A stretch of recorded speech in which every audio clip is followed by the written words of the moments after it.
sonorités guinéennes.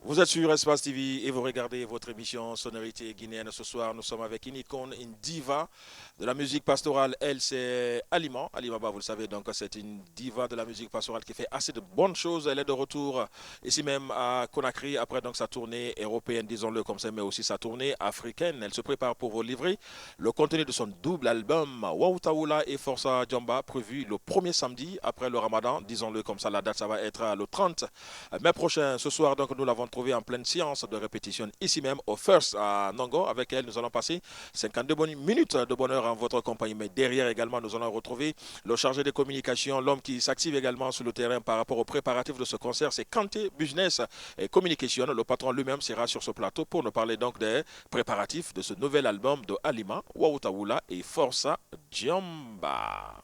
Bonsoir madame. Bonsoir, monsieur Soirée. Ça va tranquille? Ça va bien, oui. T'as une très très bonne mine. Hein. Ça c'est l'Europe. Ah bon? Ça, c'est l'Europe. Tu sais, l'Europe, c'est en couleur. L'Afrique, c'est noir-blanc. L'Afrique aussi, c'est en couleur. Hein? Ah, l'Afrique aussi, c'est en couleur. D'accord, si tu le dis, il n'y a pas de problème. Alors, après la tournée européenne, tu es de retour chez toi, dans ton pays, en Guinée, pour préparer ton double album, Waoutaoula et Força Djamba. Oui. Le premier samedi, après le Ramadan, ça va être au Belvédère. Oui, vous Alors, avez déjà tu tout dit. prépares tout ça? Voilà, bonsoir à tous les téléspectateurs. Ici, Halima Ba. Ouais, je suis de retour au pays. Je suis sur les préparatifs pour mon double album, Waoutaoula et Força Djamba, qui est composé de 24 titres. 24 titres, hein? Oui. Ça, c'est très, très costaud. 24 morceaux. 24 pour morceaux. Double album. Oui. Tu l'as dit tout à l'heure, Waoutaoula et Força Força Djamba. Djamba. Waoutaoula, ça veut dire quoi? Qu'est-ce que tu veux dire dans cette musique? Waoutaoula, parce que moi, mi Waoutaoula, et aussi Waoutaoula, c'est mon histoire moi-même. Quand je suis toute petite, j'étais amoureuse d'un ami. Voilà, maintenant, souvent quand je le vois, je n'ose pas de lui dire ou même de lui regarder. Maintenant, si je suis avec mes amis, je dis, ah, je suis amoureuse de... voilà, c'est là-bas. Non, voilà, c'est là-bas, l'inspiration est venue. Voilà, ça c'est le premier album, c'est le titre du premier album. Et Força Djamba, pardon. Força Djamba, c'est le mariage précoce. Et je suis moitié victime. Et aussi de mes cousines, de mes sœurs sont tous victimes. Voilà. Ça veut dire que tu es contre le mariage précoce? Je suis contre même, ouais, mais j'ai mis stop déjà. D'accord. Ouais.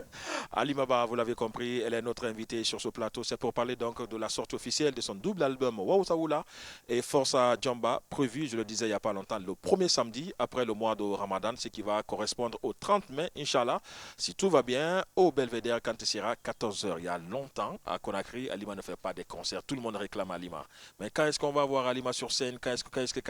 Maintenant, c'est l'occasion qui est venue. C'est l'occasion. Voilà, le 30 mai, après la fête de Ramadan, le premier samedi même, voilà, je demande toute la Guinée de se préparer et d'aller voir qu'est-ce qui sera là-bas les jours-là. Ce jour-là, Inch'Allah. Alors, avant ta dédicace au Belvédère, là, on t'a trouvé en pleine séance de répétition. Ça, c'est pourquoi? Vous vous préparez pourquoi? Ça, c'est les préparatifs pour Sénégal.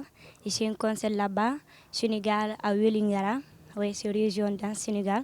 Voilà, c'est pour le 8 mars, le fête des femmes. Je me prépare pour là-bas. Je bouge ici le 5 mai, jeudi qui vient.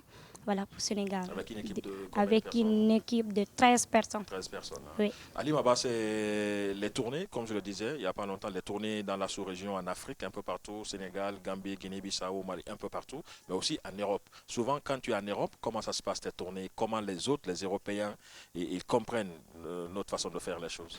Voilà, là-bas, ça se passe très bien. Et j'y suis allée 3 fois 2019, 2017, 2018 et 2019. Et là-bas, c'est seulement je joue en semi-live parce que là-bas, tous les 3 tournées, je viens seule. Voilà, je viens seule.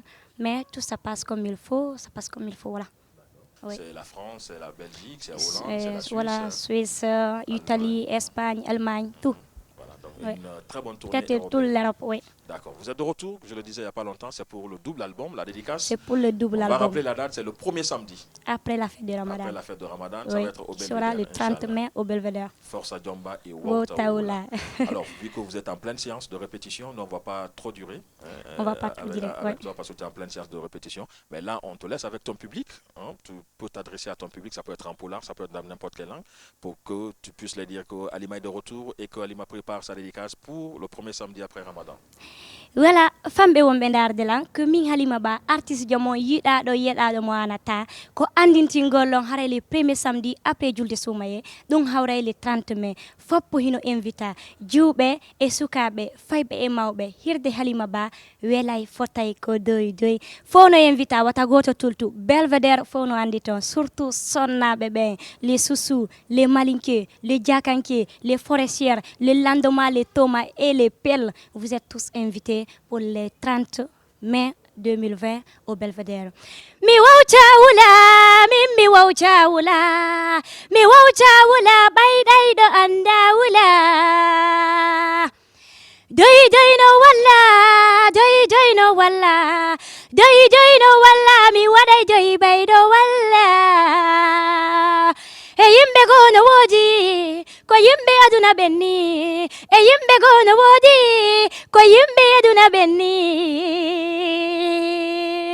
koɗo mi yiɗi mi jeejiyo baba jaɓanela koɗo mi yiɗi mi jeejiyo nene wallela koɗo mi yiɗi mi jeejiyo yaye jaɓanela koɗo mi yiɗi mi jeejiyo kawu tawtela la famille les amis toute la Guinée sont invités le 30 mai au Belvedere à partir de 14h. Wata on sac tout le temps si on a donc on ngata kuldo ha mo donc voilà.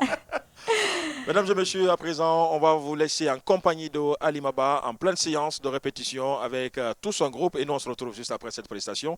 Ici même sur Espace TV dans Sonorité Guinéenne, à tout de suite après la prestation. Sonorité guinéenne.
Sonorité guinéenne.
Sonorité guinéenne. De retour sur ce plateau après donc cette séance de répétition de live également de prestations avec la sublime, la princesse de la musique pastorale Alimaba. Nous sommes à présent avec monsieur Yambaïlo Kanté, qui ne connaît pas ce nom de ce grand monsieur. C'est un grand journaliste culturel plutôt, donc un très très bon communicant, le patron de la maison.